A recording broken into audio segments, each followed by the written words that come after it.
जय हिंद बच्चों, DLWS में आपका बहुत बहुत स्वागत है। आज हम लोग क्लास 10 की एक बहुत ही महत्वपूर्ण टॉपिक लेकर आए हैं, जो हर साल जिससे रिलेटेड हर साल क्वेश्चन हमारे बोर्ड एग्जाम में बनते हैं।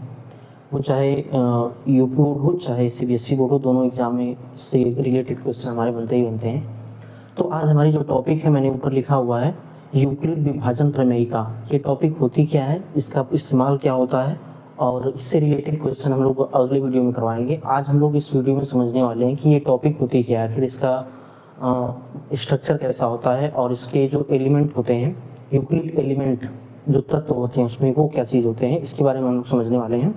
और इसी तरह के इन्फॉर्मेटिव वीडियो देखने के लिए हमारे चैनल को सब्सक्राइब करिए। चलिए हम लोग वीडियो पे आते हैं। देखिए यहाँ पर मैंने लिखा हुआ है कि यूक्लिड विभाजन प्रमेयिका। तो देखिए यूक्लिड विभाजन प्रमेयिका जो होता है, ये नंबर गेम होता है। एक तरह से समझ लीजिए कि संख्याओं से हम लोग इसमें खेलते हैं, और इसकी सहायता से, जैसे देखिए एक प्रमेय होता है जो कि पहले से प्रूफ होता है, उसी को हम लोग प्रमेयिका बोल सकते हैं। और उसका जब हम लोग इस्तेमाल करते हैं तो वो हमारा क्या हो जाता है, एल्गोरिदम हो जाता है। जैसे हमारे जब आप अपना क्लास 10 की बुक खोलेंगे तो उसमें फर्स्ट चैप्टर जो है उसमें दो टॉपिक आपको मिलेगी। एक मिलेगी यूक्लिड विभाजन प्रमेयिका और दूसरा मिलेगा यूक्लिड एल्गोरिदम। ठीक है, तो जो विभाजन प्रमेयिका है ये हमारा वो मेन थ्योरम है या फिर मेन प्रमेय है जिसके बारे में हमको समझना है। और एल्गोरिदम मतलब होता है कि इसकी सहायता से हम लोग क्या निकालते हैं, HCF निकालते हैं। अपनी सिलेबस में हम लोग इसकी सहायता से HCF निकालने वाले हैं। तो चलो हम लोग पहले प्रमेयिका को समझ लेते हैं, ये होती क्या है। तो मान लीजिए अगर कोई दो नंबर हमको दिए गए हैं A और B, हमको पहले से अगर A और B दो नंबर गिवन है, ठीक है, दिए गए हैं, तो वहाँ पर दो पूर्ण संख्याएं अद्वितीय रूप से पाई जाती हैं, जो कि होती क्या है, Q और R। ठीक है, ये होता क्या है, इनके बीच रिलेशन कैसा रहेगा मैं समझाऊंगा।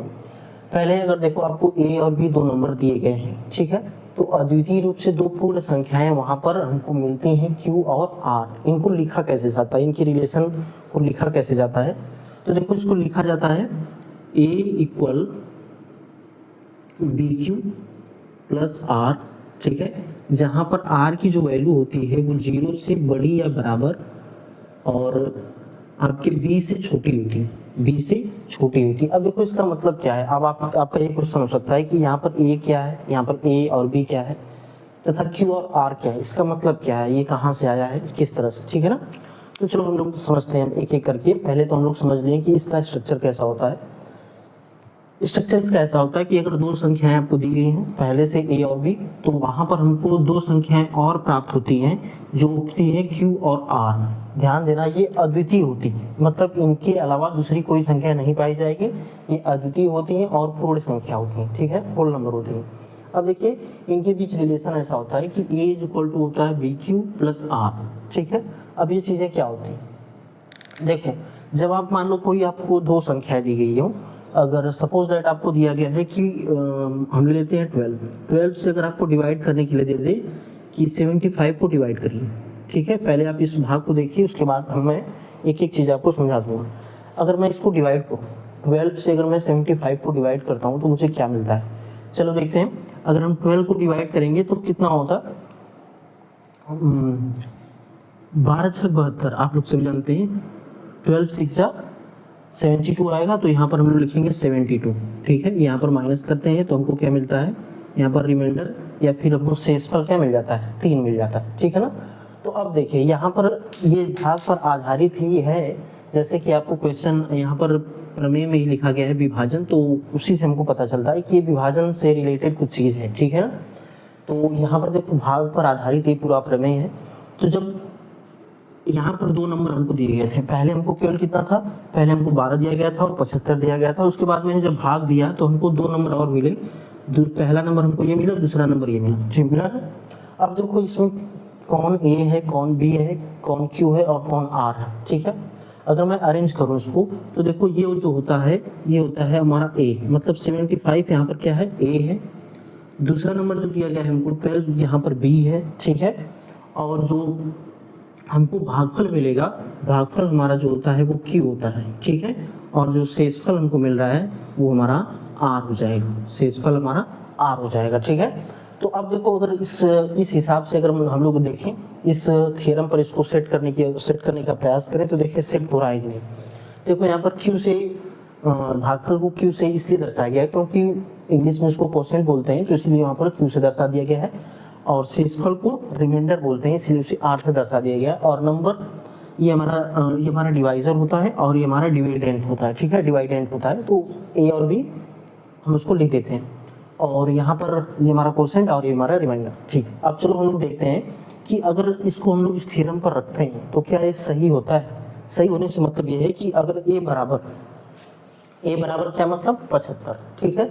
अगर 75 का हम लोग 75 के हिसाब से चले तो हमको ये मिलना चाहिए कि 75 बराबर हमको क्या मिलना चाहिए, 75 बराबर बी क्यू का मतलब 12 गुणे 6, 75 बराबर 12 गुणे 6 प्लस आर करने पर अगर 75 के बराबर आ जाएगा तब तो हमारी थ्योरम सही मानी जाएगी, ठीक है। चलो हम लोग रख कर देखते हैं। तो ए की वैल्यू हमारे पास क्या है 75, ए की जगह पे मैंने 75 रख दिया, बी की जगह पे हमारे पास 12 दिया गया है, 12 रख दिया, क्यू की जगह पे 6 आया था तो 6 रख देंगे, और प्लस में क्या करना है 3 को जोड़ देना है। अब चलो देखते हैं, अगर ये दोनों वैल्यू बराबर आ गई तब तो ये हमारी यूक्लिड विभाजन प्रमेय का प्रूफ हो जाती है कि ये सत्य है, ठीक है। चलो देखते हैं यहाँ पर 75, और हम लोग जानते हैं 12 25 कितना होता है, 12 छक कितना होता है 72, 12 छक 72, और प्लस में कितना आ जाएगा 3। तो अगर हम लोग ऐड करें इसको तो हमको मिलेगा 75, और यहाँ पर देखो 72 3 75, देखो दोनों साइड हमारे बराबर आ गए। इसका मतलब ये क्या है, हमारा ये यूक्लिड विभाजन प्रमेयिका को सेटिस्फाई कर रहा है। तो ये हमारा बेसिकली क्या होता है, यूक्लिड विभाजन प्रमेयिका होता है। आप किसी भी दो नंबर को ले लें, ठीक है, किसी भी दो नंबर को ले लें और उनको एक दूसरे में डिवाइड करें। जैसे हमेशा हम लोग जानते हैं कि जो छोटा नंबर होता है वो डिवाइड करता है, तो छोटे नंबर से हम जब बड़े नंबर को डिवाइड करते हैं तो वहां पर हम लोग देखेंगे कि पहले से जो बड़ा नंबर रहेगा उसको हम लोग ए सपोज कर ले रहे हैं, छोटे नंबर को बी सपोज कर ले रहे हैं, ठीक है। डिवाइड करने के बाद, भाग देने के बाद जो हमको यहाँ पर भागफल में मिलेगा उसको हम लोग क्यू मानेंगे, मतलब जो भी आएगा वो हमारा क्यू का काम करेगा, कोसेंट हो जाएगा, ठीक है। और जो शेषफल बच रहा है, शेषफल देखो हमारा 0 भी हो सकता है। मैंने यहाँ पर पहले ही लिखा है कंडीशन कि हमारा जो आर होगा, रिमाइंडर जो होगा, या तो 0 से बड़ा होगा, या तो 0 से बड़ा होगा, या तो 0 के बराबर हो जाएगा, ठीक है। दोनों चीजें संभावित है यहाँ पर, तो दोनों चीजें यहाँ पर मैंने कंडीशन में लिख दी थी। और दूसरा चीज, जो आर होगा हमेशा बी से छोटा ही होगा। इसका करने का मतलब क्या है, देखो बी हमारा ये है, रिमाइंडर हमारा ये है, तो देखो 12 से 3 छोटा है ना। अगर ये बड़ा होता, रिमाइंडर अगर बड़ा होता तो भाग दोबारा चला जाता, लेकिन बड़ा नहीं है, छोटा है। तो इसीलिए हमेशा ये ध्यान देना कि बी का जो मान है आर से हमेशा बड़ा रहेगा, या फिर कह सकते हैं कि आर का जो मान है बी से हमेशा छोटा रहेगा। तो ये बेसिकली हमारा हो गया यूक्लिड विभाजन प्रमेय का, ठीक है। मुझे लगता है कि सभी को समझ में आ गया होगा। आगे इसके जो प्रयोग होते हैं उसी को कहा जाता है यूक्लिड एल्गोरिदम। यूक्लिड एल्गोरिदम से मतलब यह है कि जब हम लोग यूक्लिड विभाजन जो प्रमेय है उसकी सहायता से जब हम लोग एचसीएफ निकालते हैं, ठीक है ना, एचसीएफ हाईएस्ट कॉमन फैक्टर जब हम लोग निकालते हैं नंबर्स का, तो वहां पर जो इस्तेमाल किया जाता है, जो प्रयोग इसको हम लोग लाते हैं, तो इसी को यूक्लिड एल्गोरिदम कहते हैं। इसी के प्रयोग को यूक्लिड एल्गोरिदम कहते हैं। तो अगली वीडियो में हम लोग क्या समझेंगे, इससे रिलेटेड क्वेश्चन समझेंगे। उससे पहले मैं एक और एग्जाम्पल आपको समझा देता हूँ ताकि अच्छे से आप लोगों को क्लियर हो जाए। तब तक आप इसको लिख लीजिए, ठीक है।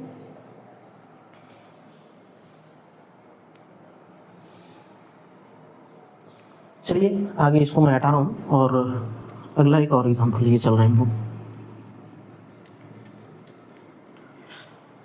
अब जैसे देखो, मैं दूसरा कोई नंबर कुछ भी ले सकते हैं आप। जैसे मैं एक कोई नंबर ले लेता हूँ, मैं कोई एक नंबर ले लेता हूँ, अपने मन से कुछ भी आप ले सकते हैं। जैसे मैं 7 ले लूँ, 7, ठीक है। और दूसरी तरफ अगर मैं ले लूँ, दूसरी तरफ मैं ले लेता हूँ कुछ और, जैसे मैं 45 ले लेता हूँ, ठीक है। दो नंबर हमारे पास है 7 और 45, ठीक है।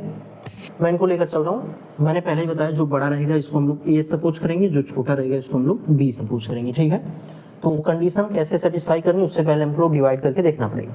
चलो डिवाइड करते हैं। तो 7 से हम लोग 45 को हम लोग डिवाइड करेंगे, तो कितनी बार डिवाइड जाएगा, 6 टाइम्स जाएगा। हम लोग जानते हैं 7 6 42 होता है, माइनस करने पर आ जाएगा कितना, 3 आ जाएगा, ठीक है। अब देखो, अगर ये हमारा यूक्लिड विभाजन प्रमेय का सेटिस्फाई कर रहा है तब तो ये हमारी कंडीशन पूरी प्रूफ हो जाएगी, सही हो जाएगी, ठीक है ना। अब लोग देखो, हम लोग यूक्लिड विभाजन प्रमेय का प्रयोग करते हैं। ए की जगह पे रखेंगे हम लोग 45 इक्वल, बी की जगह पे क्या रखने वाले हम लोग 6, नहीं, बी की जगह पे रखेंगे 7 और क्यू की जगह पे 6 प्लस में रिमाइंडर की जगह पे 3 रखेंगे और इसको हम लोग सॉल्व कर ले रहे हैं। देखो यहाँ पर 45 और यहाँ पर हो जाएगा 42 प्लस 3, मतलब हम लोग दोनों साइड बराबर पा रहे हैं। ठीक है, दोनों साइड हमारी क्या हो जा रही है, बराबर हो जाएगी, यानी कि हमारी जो यूक्लिड विभाजन प्रमेयिका है ये हमारी सेटिस्फाई हो गई है।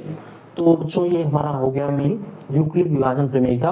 अब इस पर आधारित हम लोग क्वेश्चन अगले वीडियो में करेंगे और उसी वीडियो में हम लोग समझेंगे कि यूक्लिड एल्गोरिथम क्या होता है। ठीक है, हम लोग इसके प्रयोग से एचसीएफ निकालते हैं, इसके प्रयोग से हम लोग एचसीएफ नंबर्स का एचसीएफ निकालते हैं, तो वो चीज़ हम लोग अगले वीडियो में समझने वाले हैं। तो वीडियो आने से पहले आप लोग मेरे चैनल को सब्सक्राइब करके रखिए ताकि नोटिफिकेशन आपको मिले और आप आसानी से चीज़ों को समझ सकें और अपने